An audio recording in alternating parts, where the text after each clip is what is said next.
Saludos afectuosos, queridos amigos, y bienvenidos a otro segmento especial para que os conozcáis mejor.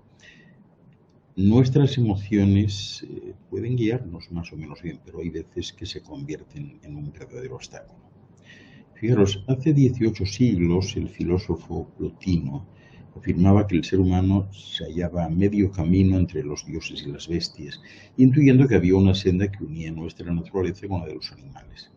Después, Charles Darwin, en El origen de las especies, concretó aquella percepción al expresar sus temores por la irritación que produciría a mucha gente la principal conclusión de su libro, y que no era otra que el ser humano descendía de una forma orgánica de rango inferior.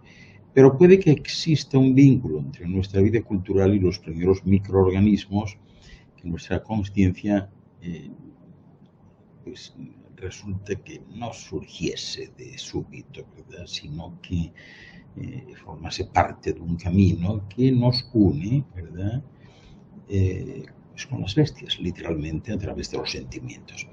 Porque cuestiones tan básicas como el hambre, la sed o el dolor están detrás del arte más sublime o de los avances tecnológicos más sofisticados.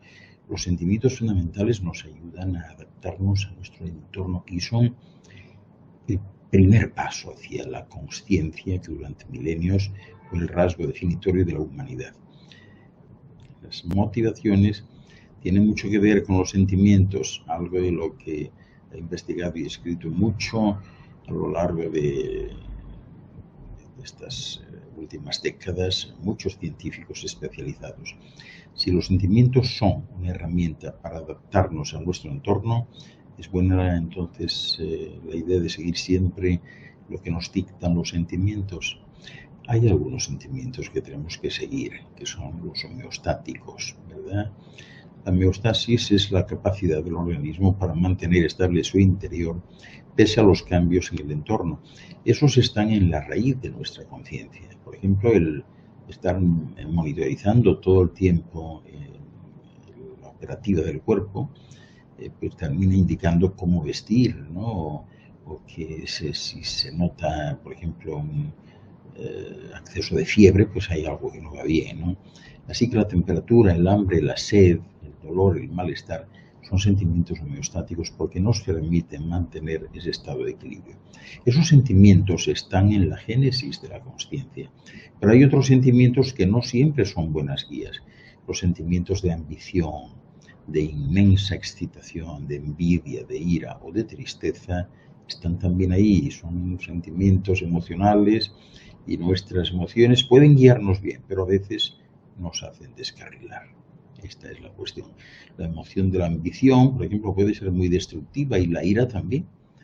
Una de las cosas que tenemos que gobernar como individuos y como sociedad y como agentes políticos es precisamente controlar las cosas terribles que nos pueden llevar a hacer las emociones, o por lo menos algunas emociones. Pero si miramos a la educación clásica, en parte consiste en luchar contra sentimientos como el hambre o la búsqueda del bienestar inmediato para conquistar la libertad. Es un uso de la razón contra los sentimientos para tener beneficios a largo plazo.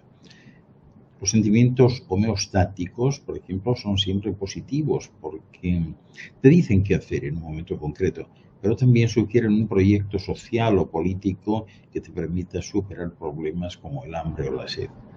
En lo inmediato, pues sí, te pueden salvar la vida, ¿verdad? Qué duda cabe, ¿no?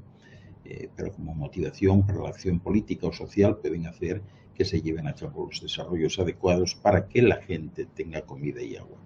En general, se presume, por lo menos, que son buenos consejeros.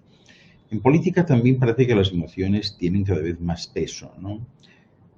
Diría yo, o preguntaría si tiene esto que ver con un incremento de la complejidad de la realidad en que vivimos y que nos llega a través del Internet. Bueno, no sé.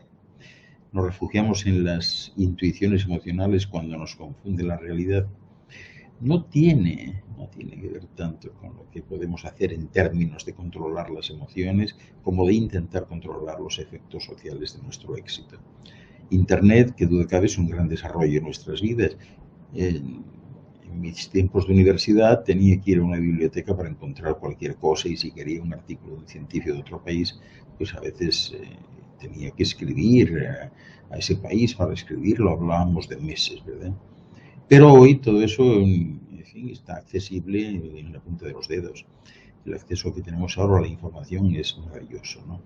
Por otro lado, Internet hizo posible las redes sociales y ahí entra lo que se pudiera describir como un efecto secundario del brutal desarrollo de las redes sociales que nos permiten confrontar constantemente las posiciones políticas y en lugar de tener un poco de tiempo para pensar y analizar los hechos, pues ya puedes responder inmediatamente, sobre todo ahora con la inteligencia artificial. La tecnología ha traído muchas cosas buenas, pero otras no lo son. Dedicamos muy poco tiempo, por ejemplo, en una imagen. Antes podías dedicar 3 minutos y ahora no pases 30 segundos como mucho, ¿no? Se ha producido una aceleración contrastable en nuestra forma de afrontar la realidad que se ha trasladado en gran parte pues, a unos aparatos, ¿verdad?, que se llevan encima, ¿no? Yo recuerdo un momento, especialmente después de la COVID, en una ocasión recientemente que estaba pasando por el campus de una universidad, o sea, muchos árboles, o sea, edificios, todo un parque precioso, y veía todos estos estudiantes absortos con sus celulares en la mano y chocándose contra mí, o sea, no miran ya uno para otro. Hay días en que es imposible ver a una sola persona sin estas cosas entre las manos, y es increíble que se puede ir así por la vida. Hay un libro que se titula Divertirse hasta morir de Neil Postman, creo que de los mediados de los 80, que habla de cómo la cultura audiovisual, ¿verdad?, y la dependencia de la ciudadanía estadounidense de la televisión está idiotizando a la gente literalmente, haciéndoles incapaces de prestar atención a discursos complejos. Se podría cambiar televisión por internet hoy en día o redes sociales en el libro, ¿no? Pero los argumentos serían los mismos a los que se utilizan hoy para criticarlas y sin embargo no parece que desde este tiempo pues, nos hayamos vuelto tontos. El avance científico es mucho más rápido ahora que entonces. Pero pienso que el impacto no es igual para todo el mundo. Hay ciertas personas capaces de sobrevivir en este entorno acelerado y ser creativos pese a las distracciones, pero otros no. Hay gente para lo que esto es pues sencillamente desastroso. Éramos estudiantes, estaba bastante más clara la separación entre humanos y animales. Solo nosotros éramos conscientes y había menos preocupación por los sentimientos de otros animales. Ahora pensamos que todos formamos parte de un continuo, que en el tema de la conciencia no hay un salto de la nada animal al todo humano, y bueno, pues parece evidente que hay muchos animales que son conscientes del mismo modo que nosotros. Si miráis a los mamíferos, los peces o las aves, no tenéis que ser demasiado reflexivos o querer mucho a los animales para daros cuenta de que son conscientes, ¿verdad?, de que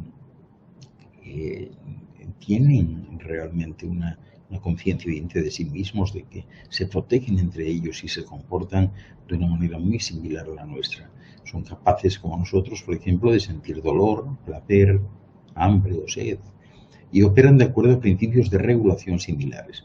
Por eso pienso que respecto a esos animales, pues deberíamos tener un comportamiento pues, más amable, ¿verdad? Yo no soy partidario de sobrelegislar nada, pero quizás con una buena educación nos diésemos cuenta de que no deberíamos torturar a esos animales y bueno, investigar la conciencia, pues debería hacernos a todos tener más presentes a estas criaturas.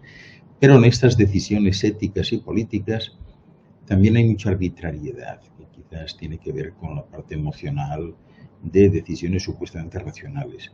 Hay gente que acepta fácilmente ese continuo entre los animales y los humanos y concluye que hay que respetar su vida, pero luego acepta que antes de los 3 meses de gestación el aborto es aceptable y después no, cuando también existe una continuidad que se rompe de forma arbitraria. Somos muy listos compartimentando. Como diría un conocido mío, acepto que comas perros, pero no te comas a mi perro. En fin, todo esto es para que os conozcáis un poco mejor. Espero que estéis bien. Paz, luz y salud para todos.